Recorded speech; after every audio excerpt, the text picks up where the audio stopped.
Hey everybody, welcome to Surface Level, a show that takes a look at society's expectations and rejects the ones we don't see it for, all from the perspective of three Black queer best friends. I'm one of your hosts, Jordan, and today, Tony, Damon, and I are discussing the realness of ball culture we don't always hear about. How do we feel about mainstream media's very recent fascination with the ballroom scene? What impact have women of trans experience had on ballroom culture? This is 10's across the board. 10's across the board. All right. Yes, I'm excited about this episode. I'm excited too. Can I hear that beat? Can I hear that beat? So this was an amazing Pride. We're closing Pride out. Oh my God. Pride Month has just been like a flurry of activity. Listen, when Pride comes, it's like by the end of it, you're like, just lay me out to pasture. I'm actually not proud anymore. I'll see y'all next year. I'm not proud anymore. I'm not proud of anything I did. Well, on that note, I have a game that I want to play. Okay. All right. It's called It's a Chop. It's a chop. Because it's officially summer and New York is officially reopened. Uh-huh. So I'm going to give you an activity and then you'll let me know if it's a chop or not. Okay. All right. This is fun. You get 10's or you get chopped. Riding the subway without a mask. A chop. A chop. That was quick. I don't need to do. I think even past the pandemic, on the subway, people should cover their mouths up. Yeah. What about on the platform? On the platform, still, like when I go down into the underworld, I just put the mask on for the whole experience. Yeah. I'm mask off on the platform. So, nah, because You breathe it in. I mean- that rat pee. it's a chop. Okay. Greeting people with a hug and kiss. Ooh, Chop. Damon. That's a You know, I don't like people touching all on I me. love. Tony loves I hugging love an and kissing embrace. people. I want to greet people with a hug. It's endearing. So I mean, unless I don't, then I won't. right. No, I missed hug greetings. But I am happy that I have an excuse to not do them, to Tony's point, with people who I don't want to do them with. Leaving the house at 1 a.m. to go to a party. Ooh. That's like a what's between a chop and 5? you get a 5. Because we tried that a couple weeks ago, and I was out for 22 minutes before I went back home. It's an adjustment. Like New York City, you go out. That's when you like arrive to a place like 1 o'clock, or you might leave to go at like 1 and still have a full night. Mm-hmm. And so to do that now, it feels like staying up for the ball to drop. I know. It's like we got so used to like things being closed early that now when things are open, Close it's it just back up. Bring back the quarantine. 1 a.m. I'm like, sharing a hookah with an unvaccinated person. Chop. Well, when I share a hookah, I have my own fob. I'm gonna call it. Is that what it's called? It's not I don't called a think that's what fob, it's but that's called. what I'm gonna call it. Where is Anthony to give another hookah lesson? Oh yeah, Anthony did. Anthony gave us from By Latin Men. Definitely showed us how to do hookah because I was like, "How do you do this?" He's an expert. He carries a hookah in his back pocket, literally. And once he gave us a quick tutorial, I was actually like, it was volumes of smoke coming out. I felt like that was You were a chimney. I felt like Dragon Mother. Dracarys. All right. Attending a large scale circuit party. That's not a chop. I could go to that. I can go to a circuit now. I could go to that, but I can't go to Alright this now. first one because it's so fucking expensive. I gotta wait till the hype die back down. You got to wait until it get cold I'm outside. just like, when are y'all not gonna be pressed? Having a one night stand after the circuit party. Oh, that child, that will never be a chop. 10's. 10's across the board. If I find someone that's worthwhile and worthy for the night. I don't know how you be having a one night stands after the circuit party. We leave at 6 a.m. Well, yeah. After the circuit party, it rarely happens that it's a one night stand because you're literally like going home in the daylight. And shame. You already doing a walk of shame. Now you gonna push your walk of shame to noon? Well, I mean, sometimes. Sometimes. Okay. So it looks like we're still having some fun. That was fun. All right. So we're closing Pride. Like we've had a theme throughout the month about amplifying voices and experiences outside of our own. So We're super excited to have a conversation with a great guest we're bringing in later, but we're going to talk a little bit about ballroom culture. I think one of the things that people outside of our community, they're like, queer people, you all have the same experience. Everybody vogues, everybody wears glitter, rainbow, everybody does X, Y, and Z. And that's not the case. And I think today we're having a convo about a subset within our own culture that neither of the three of us have been a part of directly. So let's start here with the beginning. When did everyone first hear about ballroom? Tony. So for me, it had to be when we were in college. And one of the guys that I was talking to was affiliated in the ballroom scene. And he actually took me to my first ball.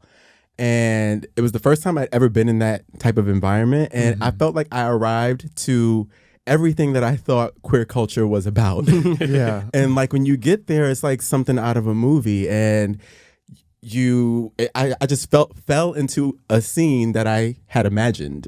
And it was the creativity, you know, the outfits, the camaraderie, you know, the different houses, and, you know, the family aspect of it all. And then the fierce competition, like, you know, walking the catwalk and, you know, getting judged, you know, and trying not to get chopped and winning the grand prize. Like all of that was so fascinating.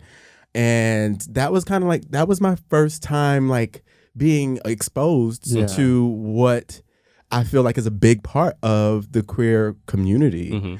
So it was fun. And that wasn't the first, that was the first, but not the last ball that I had been to. And I highly recommend, if you've not gone to a ball, to go get your life, if possible. Find you some friends.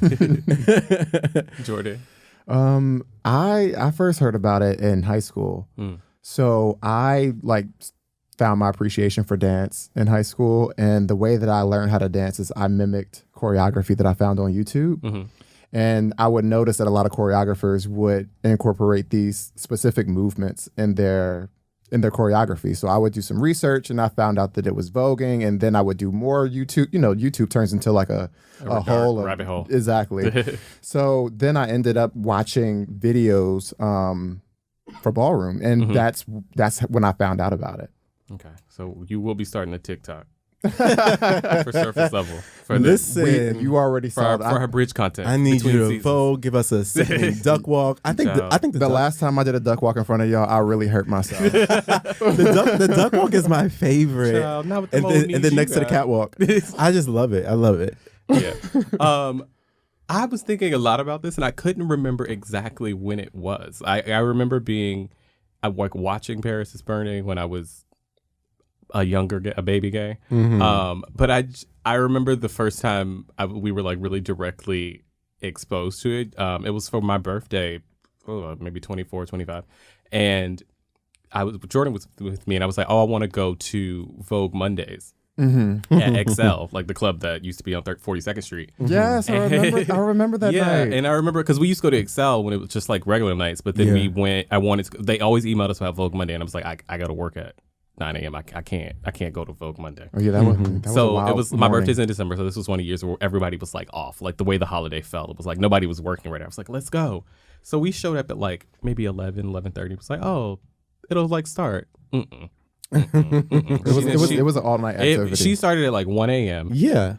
On Monday. I was just like, I'm just like, nah, I gotta. How are people dragging themselves into an office? I was like, see, listen, you have been. Now, our Anthony Woodburn, he took me to Escalitas back in the day. And that, my goodness. Yes. Oh, I can still taste those drinks. Oh, my God. It was battery acid. And I think that, like, we've kind of talked about our lived experience or, like, some things that we've seen or witnessed personally. How has media and entertainment, though, shaped your experience or your exposure to that culture? I think maybe, Jordan, you can start because it seems... I think it helped me a lot understand the full extent of the culture. I think that when I first learned about ballroom, I just immediately just thought about dance. And I just thought that it was, honestly, I thought it was a dance competition that, you know, people won at the end. But like you said earlier, Damon, like I watched documentaries like Paris is Burning. I was a little bit late to that. I didn't watch that until I was in New York. I think I actually watched it for the first time with you. Probably.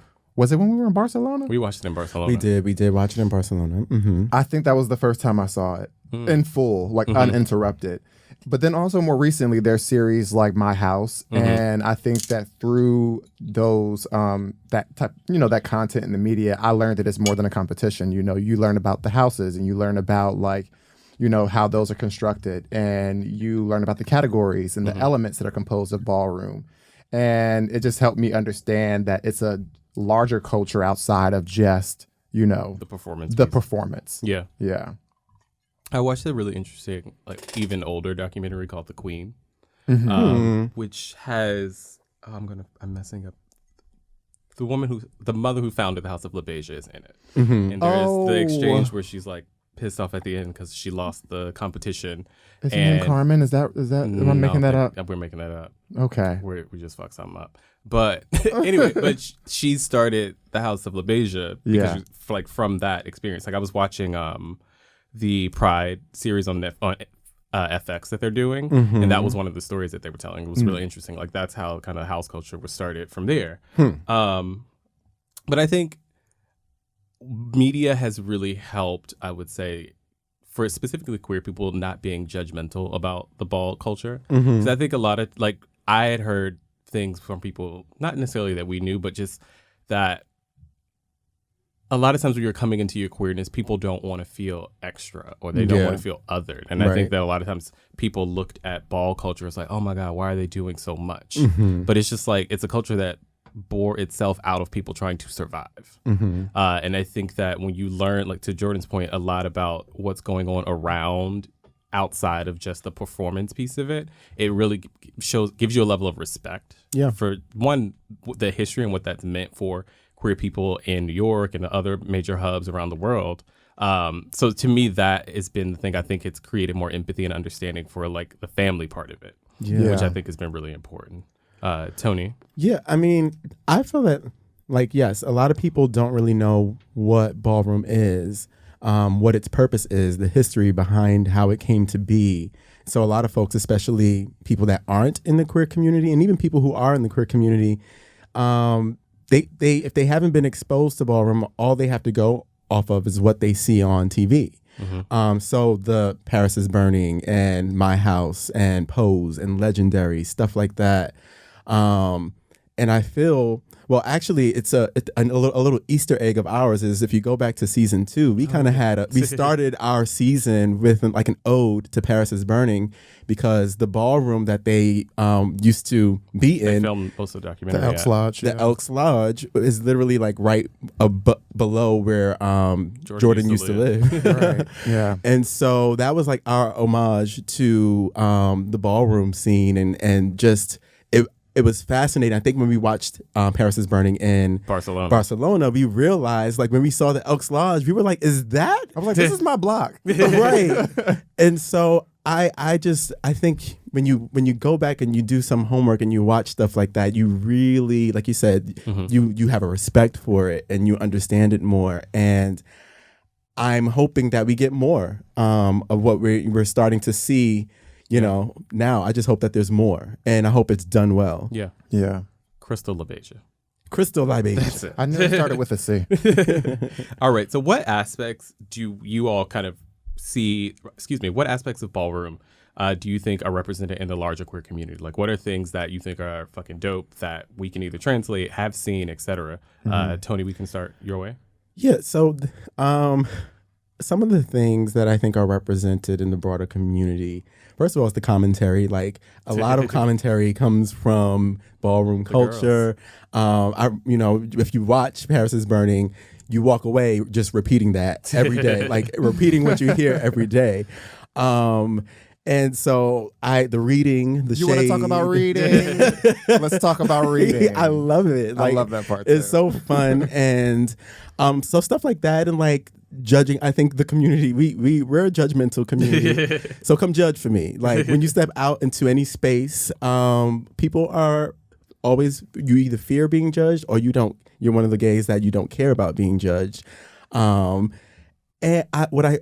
one big aspect that I see represented in the broader queer community is like cliques or people having circles, or your chosen family, if you will. You know, we're really big on choosing the people we want to spend time with. And I think that is part of the survival that you see in the ballroom, in ballroom culture, the families, the houses. So stuff like that, I feel like I definitely see across the broader community. Yeah.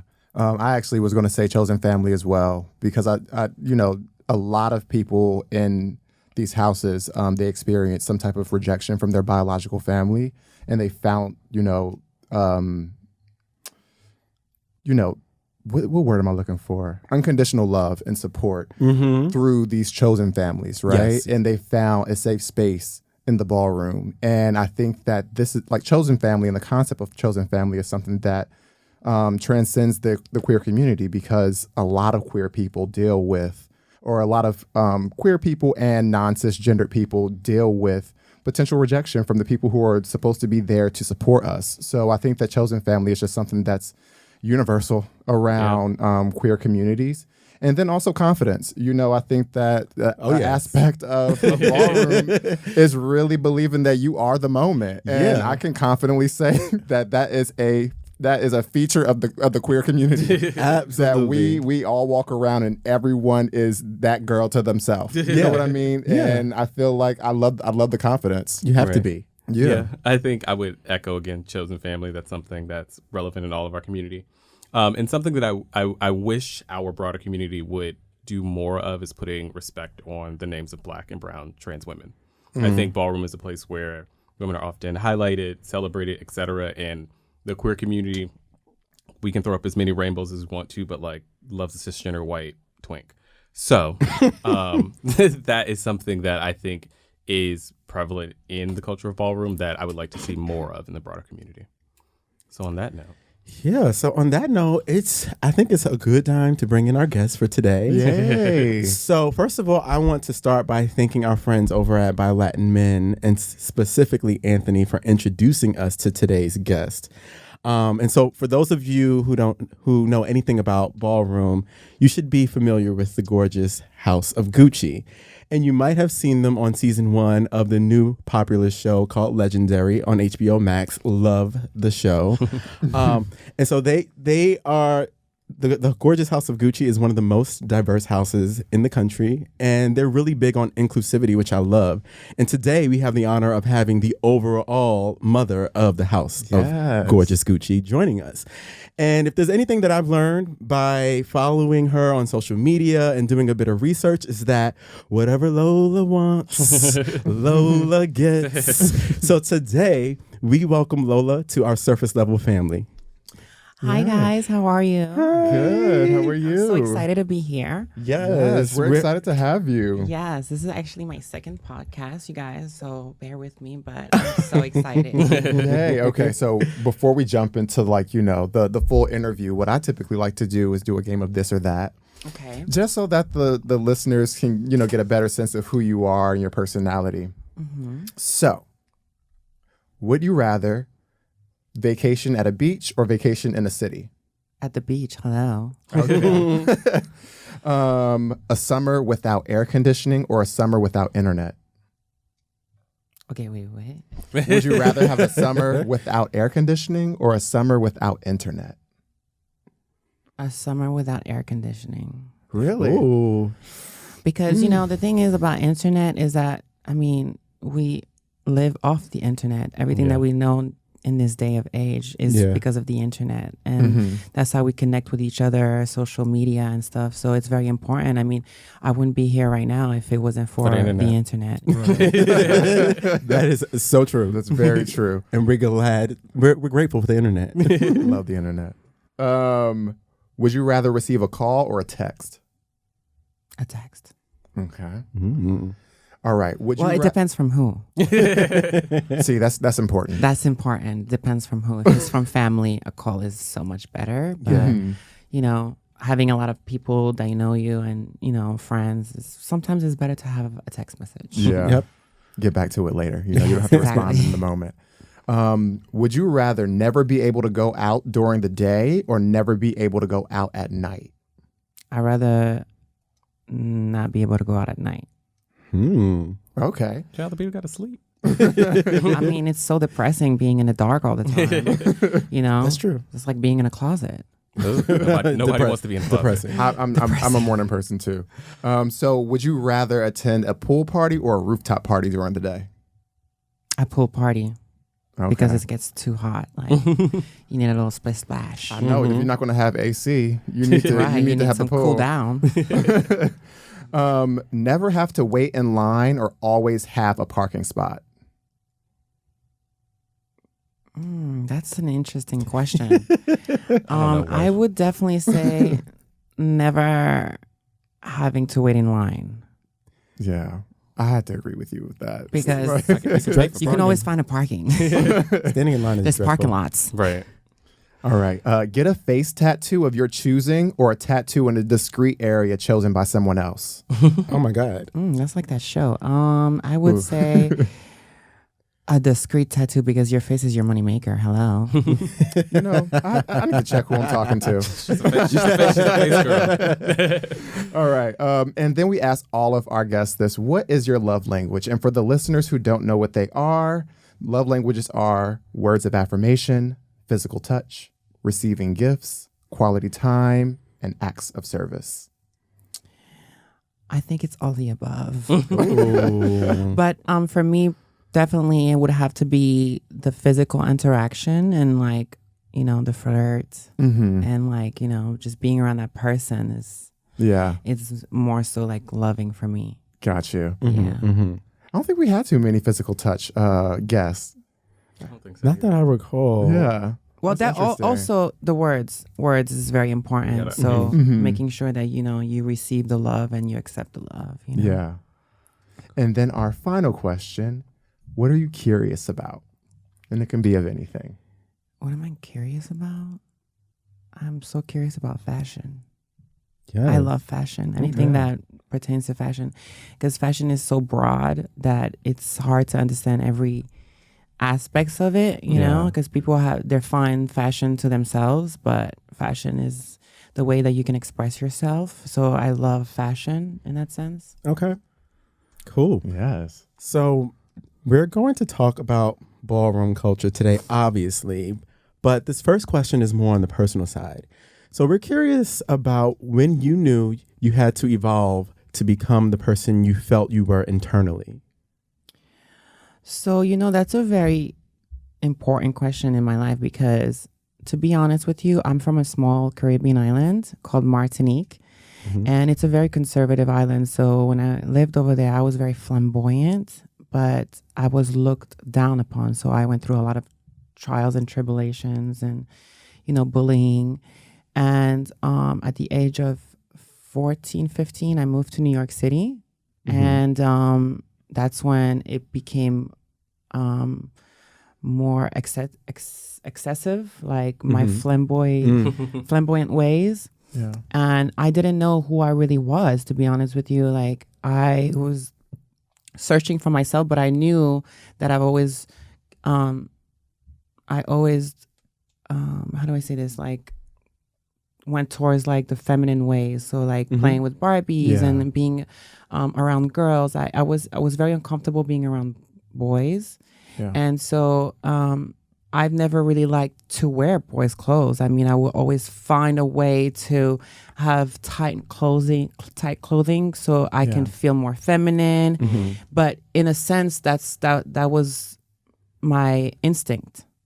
It wasn't really like who I knew to be. Yeah. So when I came to New York, I went to a private school and I was the most flamboyant person in my school. And that eventually turned into me meeting new people. And I remember my first job was being a lifeguard. And that's when I met the first gay guy that embraced me. And he took me to the village. Yes, we know about the village. And so when I went to the village, I learned about different types of people, like drag queens and like queer. I didn't even know what queer was. And I started seeing the drag queens, you know? So I was like, oh, you know, I think in my mind, I'm like, oh, I want to play like that, you know? But it's not until I started going to mini balls. Mm-hmm. I got introduced by a friend of mine. Her name is Veronica. She started, and Little Trey as well, which was my gay father at the time. He just saw me and claimed me in the village. And he basically taught me everything that I know now, about ballroom. Wow. And he took me to this mini ball in around 125th Street, I believe. It was like the old clubhouse. Mm-hmm. And that's when I met my first trans woman, which was Barbie Mizrahi. She's actually, rest in peace to her. She's not here with us, but she inspired me tremendously because she was gorgeous and she was a woman. Yeah. And I didn't see her as a trans woman. I saw her as a woman. And it's not until my gay father, Little Trey, at the time, who told me that that's you. Yeah. And then that's when I realized that was me. Like that's who I want to be, you know? Because for a lot of times, like my mom, she thought I was going to be a gay boy, She, when I moved to New York, that's when she allowed me to express my feelings and she brought it out of me because I was very depressed and very to myself mostly. So she brought it out of me and we went through therapy and stuff like that, but she didn't know I was going to be trans. So she didn't accept that. She didn't accept me being trans. So, I had to do bad stuff in order for me to be happy, and, I come from a poor family. I mean, I come from a small island. I don't know my father. I only know my mom, and my mom brought me out to the States. Yeah. So it was me, my mom, and my sister. So it was very hard for me to connect with people based on the strength of like my relationship with my own mother and not having a relationship with my father and then not having a lot of friends because I was always like bullied. Mm-hmm. Yeah. Because I was always feminine. I was always more feminine than other boys. And I was on the verge of like androgynous almost. You know, I looked like a little boy and little girl at the same time. Mm-hmm. Yeah. So it was very hard for people to kind of like understand who I am. Mm-hmm. And so when I transitioned, after I saw Barbie, I was like, that's me. So I went full throttle for it. I was like, I don't care what I have to do, how I get my money to do it, because obviously you need money to transition. Mm-hmm. And so that played a big part in the relationship that I have with my mom. You know, I had to run away from home because she didn't accept me. She did not understand what trans was at the time. I didn't even understand. I just knew I wanted to be a girl. You know, so that definitely helped me to make my mind, because if it wasn't for my mom not accepting me, I would have never went through with it, because it was like almost like, this is who I am. And if you don't understand me, then I don't need to be here, you know? Yeah, you rebelled. Yeah, exactly. It was rebellious. Yeah. And Ballroom definitely helped me tremendously in my transition, because, you know, I found family, I found refuge, I found friends that accept me. And also it was a great way to express myself. Like the creativity in balls and, you know, the competition and proving other people wrong. It was ultimately what I was yearning for, you know? So I think definitely Ballroom is a big part of my life. And, you know, I don't know who I would be without Ballroom. Wow. Well, thank you for sharing that story with us. And it goes back to the idea that having just one example in your life will really make things click for you. And when you can see it, you can believe it. And it's like you said about Barbie, you're like, I'm her. And so speaking about Ballroom, can you talk to us about the role of Black and brown trans women and the role that they played in the history of Ballroom? Well, obviously we know that Marsha P. Johnson started the revolution. Yes. And she was a drag performer and sex worker. So, you know, Ballroom originally comes from pageantry and the pageant girls, and, you know, the girls that are looked like like celebrities and like wow, like the artistry that they bring to the table, you know, started the competition in balls. And you know, back then their role was very important in the ballroom scene and in the community in general, because they were the ones to fight for themselves and fight for others, because they're looked at as mothers and as people who have a voice and who don't want to be heard but are making their name, you know? So I think, you know, I can only speak for myself, but I just know that for black trans women, you know, it's harder for them. Because, you know, even though I am black, I am still like fair skinned. So I have a lot of privilege. And I had to understand that when I came to New York, because see, for me, it was the other way around. I come from a small island and everybody is mostly black over there. So I was bullied as a white person. And then when I came here, I was praised as a light skin outside the community, you know? So seeing and being around trans girlfriends and then not realizing the things that they go through by themselves, because, you know, you're not going to exactly be there at the time when it happens. You know, it's like little like situations that happens to them that can be very hurtful to them, you know? And so because of that, they know how to go around, you know, helping other people that go through these type of situations. So like racism and like, you know, not getting jobs. And so that's why they always stand for like the gay community that comes up in the scene that don't know anything about the scene. So they were the ones to speak up. You know, so it's very important to highlight them, because they are the ones, they are the voice of reason, because they know what's right and what's wrong. Because they're not in a limbo. They know who they are. Right. So they know that they are women and they want to be seen as such, instead of, you know, being just a gay male that, you know, sometimes in a gay community, you know, when you're a gay male, you go through phases. Sometimes you can, you know, be like, excuse my language, but you can start as a bottom and become a top, you know? So that's true. So, you know, it's like the way you perceive yourselves, you know, you evolve. So, you know, you might change your mind, you know? So, but for trans women, we know who we are. You know, we know we are women. We know how we want to be treated, how we want to be respected. So we have the confidence to go through with it, so we can see people who need that type of confidence, that type of backing up. So, So we know that the ballroom culture has had many phases, if you will. It was very different back in the 80s and the 90s.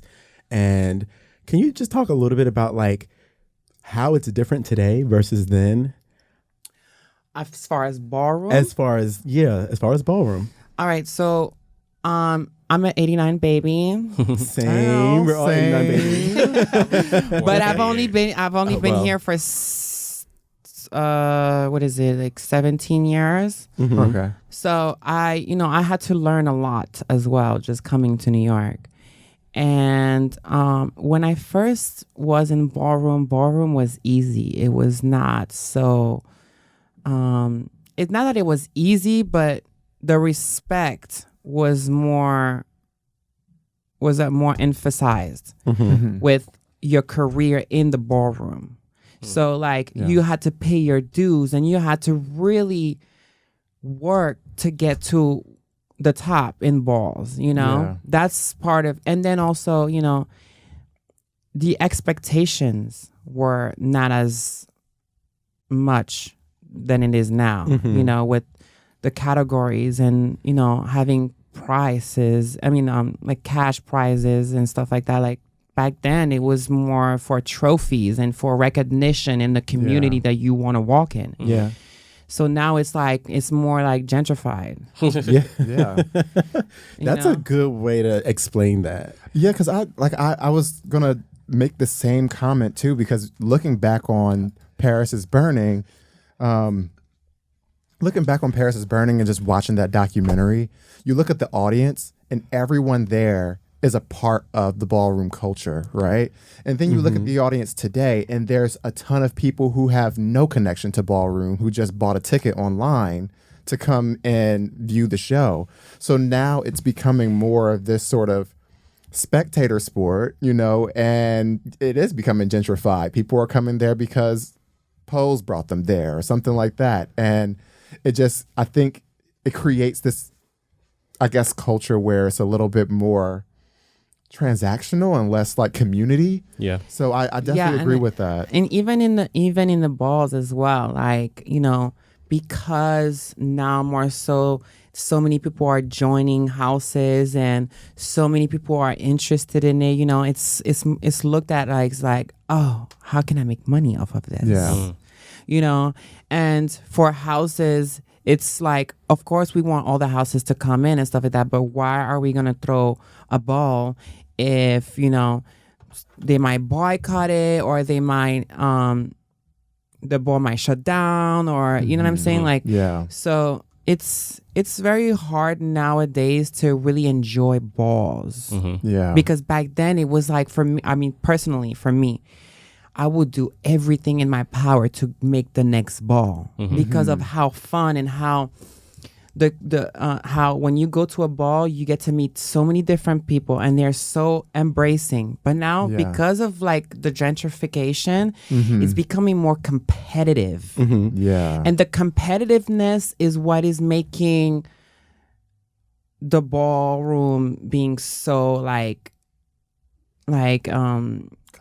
cutthroat and like, you know what I'm saying? Like, for me, like the last ball that I walked that I spent a lot of money on was the porcelain ball, and that really crushed me because the prize are so high and the amount of stress and the amount of like, your own budget. You have to bring your own budget. You have to bring your own things. If you don't have a house that supports you like financially, which there is houses like that, but not every house has, people that work in the industry and that have tons of money, you know what I'm saying? But more so now than ever, yes, you have those people that are in the industry and that are able to provide for their houses and stuff like that. So that is a big change in how the ballroom is today. But it's still ballroom at the end of the day. You still have the old heads, the icons, the legends, you know what I'm saying? And, if you're an artist and you have a creative mind, ballroom is like an scapegoat.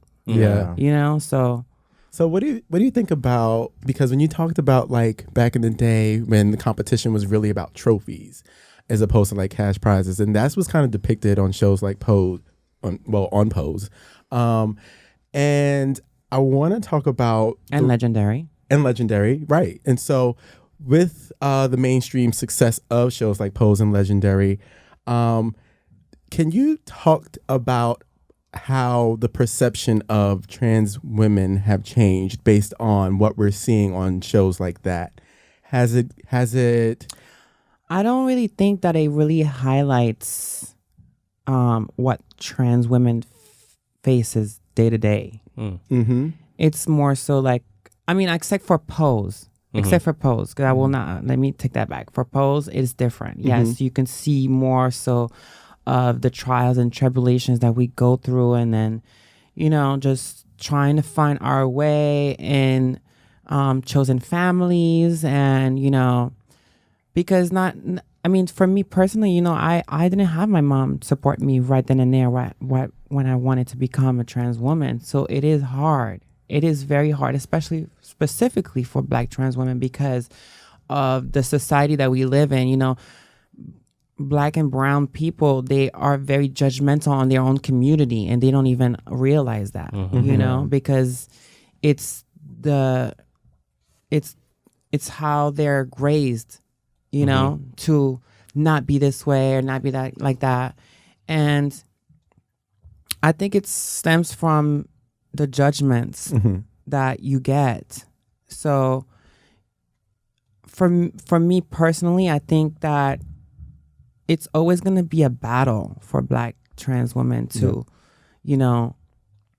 be accepted not necessarily for being passable all the time, or not for being, always have their head on their shoulders, because, when you go through something outside of work and your creative expression, you have to deal with your emotional state, your mental state. Yep. And so for trans women, we take hormones.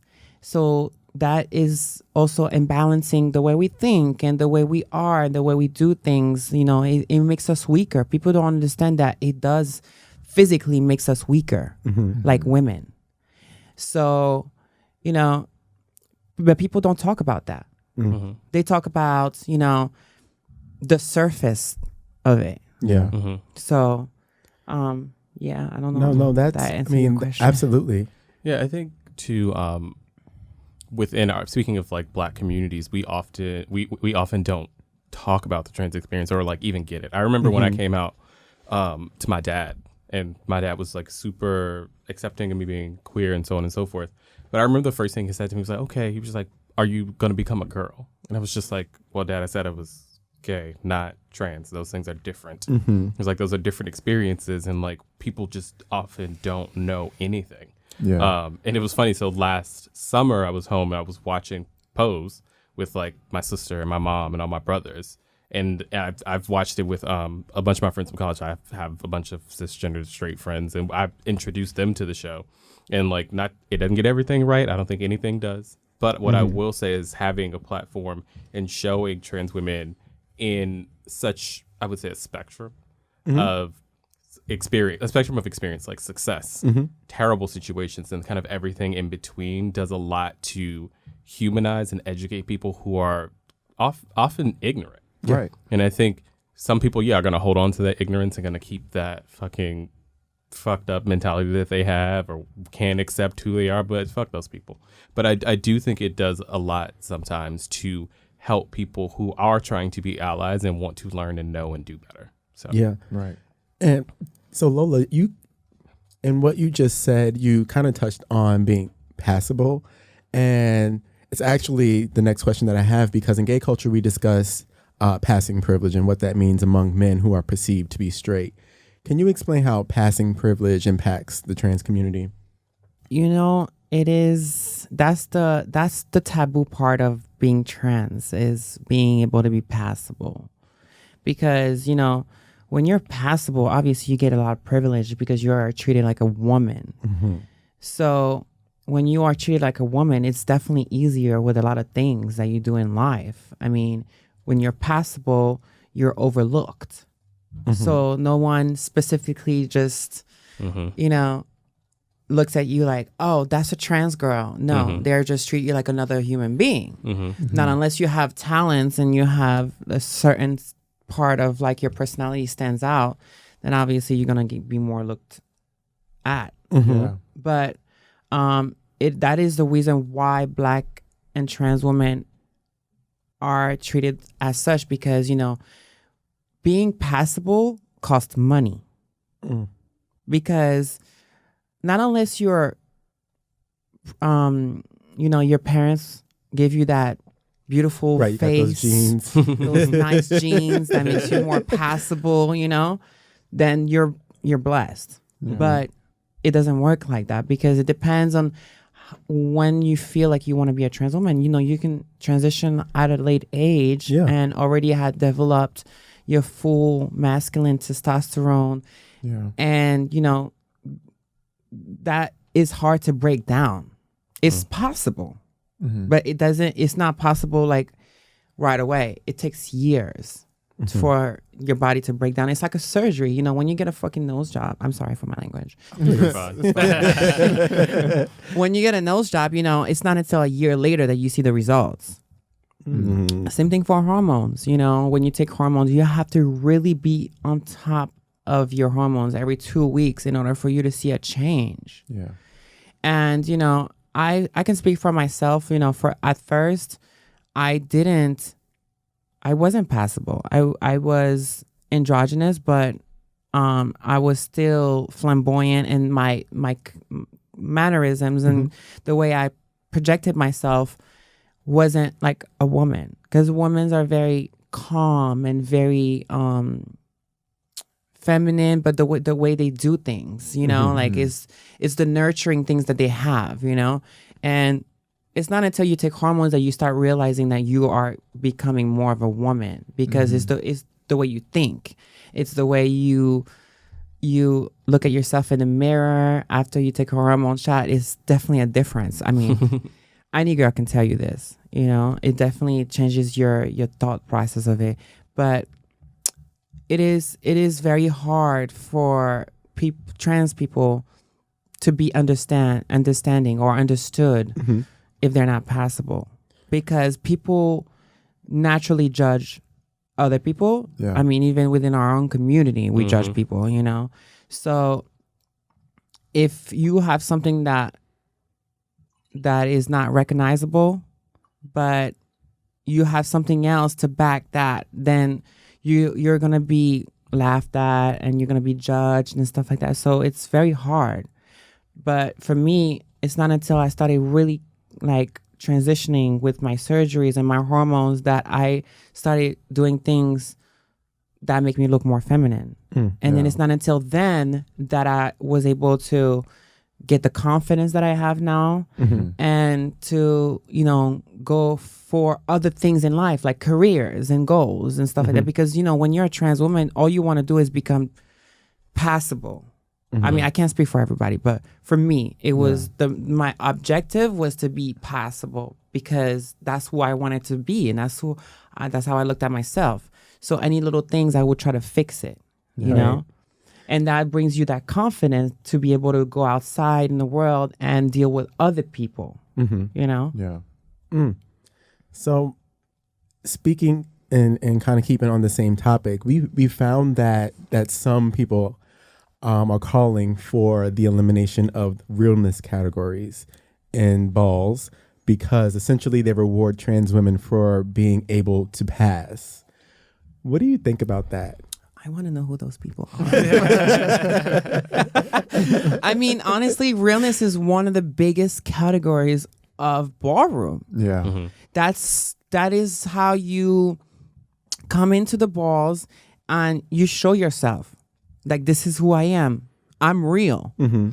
I can be real in and out of it. You know what I'm saying? Yeah. And especially for trans women, it's a confident booster. You know, it's like if you go out in the world, the normal world, and they're already judging you, what is it so wrong for you to compete with it? You know what I'm saying? Because it's only gonna help you. It's gonna give you constructive criticism on your appearance and working a little bit harder. It's giving you that push that your parents or your family might not give you, like, you know, because you don't want them to tell you anything about yourself. So you're going to get it from friends and from competition. It's just only going to make you better. So I don't think that realness should be taken off, because for a lot of people that don't have talent, that's what they walk. You know what I'm saying? Like, I mean, that is how they define themselves. For me, my first category was realness, you know, because I wanted to be real. I didn't want to be a trans drag queen. You know, I wanted to be a trans woman. Well, I wanted to be a woman, not a trans woman. Trans actually came years after my transition, like trans, because, you know, tranny was like how we were defined, or men, she-male. Things like that, you know. It was always that masculine definition in it. So realness is very important in balls and in us. Like, it defines who you are, and it helps you correct certain things, and it's fun. It's fun when you can, you know, walk realness and then get your life. You know, one day you might look cute, one day you might not look cute. You know? Well, speaking of, Jordan, you have something to say? Go ahead. Yeah, no. I was watching a documentary, and I thought it was interesting because someone was speaking about the realness category, and about you spoke about it earlier in the interview about houses having people who support the house financially. And I think that this person was talking about, you know, back in the 90s and back in the 80s, it was the people who competed in the realness categories that were able to go out into society and get the stable job and support the family. And they were sort of like the financial support system to allow the house to compete. So I thought that was interesting in that, a lot of the people who competed in Realness, they were, sometimes being the financial backbone for their house because they were out in the world and out in society, had the confidence to be out in society to actually pursue when these you're careers. when you're real, that means it's either you're a man or a woman, Right. Right. So that's going to be more respected in the society that we live in. I mean, we live in America where everything is glitz and glamour, and everybody got to look good. Yeah. So obviously it is important to realize that in our society, Yeah. So it's generational. Like it's not like we wake up one day and we want to be queer and then we can go out in the world and then everybody's going to accept us. No. Right. Because, in works of business, like presentation is everything. Yes. So how you project yourself and how you present yourself is important. Like you can be queer, but there's a time and place for everything. When you go into work, you're not going to be queer like, yes, girl. No, you're going to be real on top of your stuff. And then because that's how people respect you at the end of the day. Realness with a twist. Period. Now, realness is a twist, honey. That's the whole. That's basically what it should be called. Yeah. But realness is a twist is more so a vogue category. But that's what it means. Being real is being able to be real, but have a little twist to you. Yeah. So speaking of being real, both in and on the ballroom scene and out of the ballroom scene, Lola, we want to know, what do you want your legacy to be, both in and outside of ballroom? I think I'm gonna start with outside of the ballroom. I think for me, my legacy would definitely have a family, and having children and being able to be successful and not rely on the thought that I can't make it, but being able to make something out of myself. Because it's very hard when you leave the balls, like reality sets in. If you don't have people to support you and back you up and like help you financially, like for me, I don't have a big family. I support my sister and I support myself. So not everybody has the same story as me. So some people are more privileged outside of the balls and outside of society by just the love that they get from their family, So for me, outside my legacy, I wanted to be very successful in everything that I do. I want to be successful in everything that I do. I want to be an example for my sister and even for my mom, for the things that she couldn't give me, for the love that she couldn't give me. And, for my legacy in ballroom, I would have to say definitely being an inspiration for younger girls and being able to let them know that you can be who you want to be. You just really have to focus on yourself and not get distracted by the people around you, because people will suck you dry, literally. But you have to be strong and you have to use ballroom as a tool to go outside and then make something out of yourself. So my legacy in ballroom was also bringing the glitz and the glam, and every time I step on the scene, they know who the fuck it is. Period. And I just want to be a people's person, like someone that is approachable, because I have this reputation of being a bitch. I don't know why. Oh my God. Same. But that's because I'm very sure of what I want, and I'm not gonna lie, I am beautiful. It took me this long to say that to myself, But it took me that long. You worked for it. It took me years and years to appreciate who I am and accept myself. And now that you're because here. when I first transitioned, I was like, oh, I'm gonna be a woman, be a woman. But I'm like, I am not just a woman. I am a trans woman. So I am like a delicacy, you know? So if I can give that inspiration to other girls where they can choose who they want to be. You don't have to just be a trans woman. You could be more than a woman. You could be a motivational speaker. Mm-hmm. You can be a mother.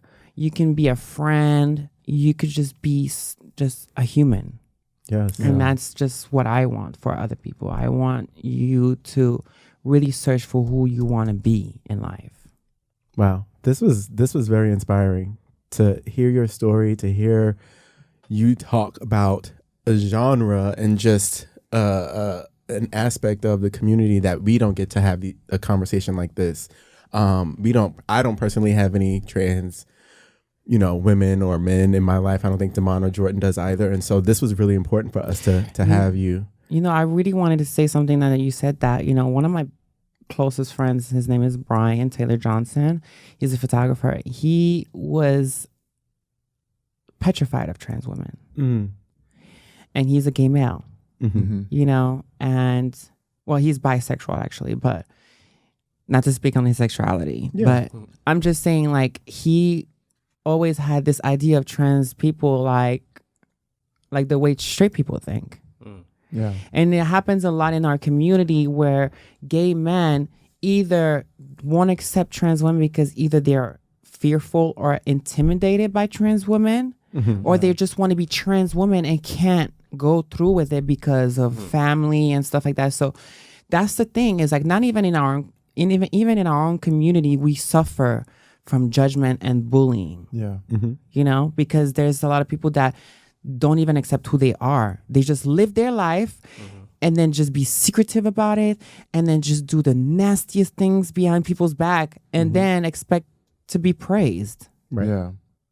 No, it shouldn't be like that, Yeah.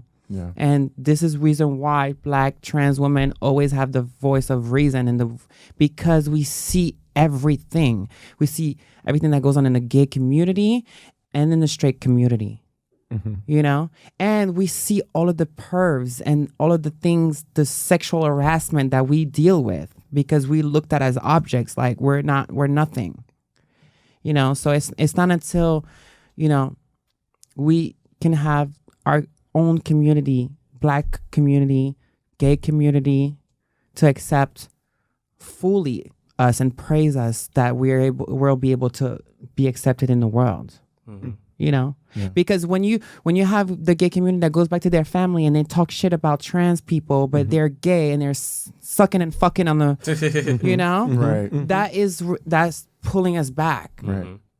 So. Yeah. Well, we want to thank you for being here with us. Yes, thank you so much for inviting me. Thank you so much. If there's anything that you have coming up, or if you just want people to know where they can find you, because people are going to want to know, like, where is this Lola? How can we? How we want more? So you can follow me on Instagram. My Instagram outlet is at sexy with 2 eyes _ and my Twitter is, I believe, Victoria _Delépine. And then same thing for Snapchat, everything. You just gotta look for the nice little Lola. Listen, I started this off with whatever Lola wants. She's sure to get Lola gets. Right, and that's the thing. That chant alone helped me with my confidence because I didn't even know who that's where that song came from. I had to do my own research. Because I was like, somebody gave me that name. Someone gave me that name. I gave myself my government name, but someone gave me that stage name. Yeah. Which was Jack Mizrahi. Got it. And so, that helped me tremendously in my confidence. Like that whatever Lola wants, Lola gets, because everywhere I would go, they would tell me this. So it's like, dang, like, I gotta back it up. Right, you gotta rise to the occasion. Right. Assume the position. Period. But thank you so much for inviting me. I really appreciate it. No, thank you. Thank you.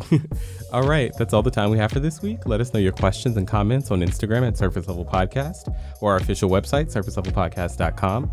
You can watch our responses in our video series, Surface Level Sound Off, on Instagram and YouTube. If you enjoyed the show, please rate, review, and subscribe. And remember, stay curious.